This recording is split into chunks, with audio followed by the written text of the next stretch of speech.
ఈ దేవుడు ఎంత గొప్ప దేవుడు అంటే, ఎందుకు పనికిరాని వాళ్ళను సెలెక్ట్ చేసుకుని వాళ్ళ ద్వారా లోకాన్ని తలక్రిందులు చేశాడు. ఒక్క మాట నేను మీకు చెప్తా, మనిషి రిజెక్ట్ చేస్తే గాడ్ సెలెక్ట్ చేస్తాడు. యేసు ప్రభు ఎక్కడికి వచ్చినా కూడా ఆయన ఒక ప్రణాళికతో వస్తారు.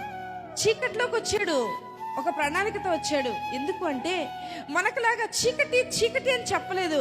చీకట్లోకి వచ్చారు, ఆ చీకటిని వెలుగుగా మార్చారు. యేసు ప్రభు ఎండిపోయిన ఎముకల దగ్గరకు వచ్చారు. ఆయన ఆత్మ ఎండిపోయిన ఎముకల దగ్గరకు వచ్చి యెహెజ్కేలుతో అన్నది, అయ్యా ఈ ఎముకలు బ్రతుకుతాయా? ఎండిపోయిన ఎముకలకు జీవం వస్తుంది ప్రభా, కానీ నువ్వు మాట్లాడితే అది జరుగుతుంది. లాజరు సమాధి దగ్గరకు వచ్చాడు, 5 రోజులు లేటుగా వచ్చాడు. అందరూ అనుకున్నారు ఈయన టైంకి వస్తే లాజరు బ్రతికేవాడు కదా. ఆయన అంటాడు, టైంకి వస్తే లాజరు బ్రతుకుతాడు, అన్టైమ్గా వస్తే చచ్చిపోయిన మనిషి బ్రతుకుతాడు.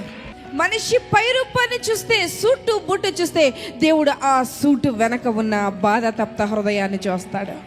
మనిషి నిండుగా ఉన్న జీవితాలను చూస్తున్నాడేమో, మనిషి బాగా ఉన్న జీవితాలను చూస్తున్నాడేమో, మనిషి స్టేటస్ చూస్తున్నాడేమో, కానీ నా దేవుడు మాత్రం ఖాళీ అయిపోయి కూర్చున్న నీ హృదయాన్ని చూస్తున్నాడు.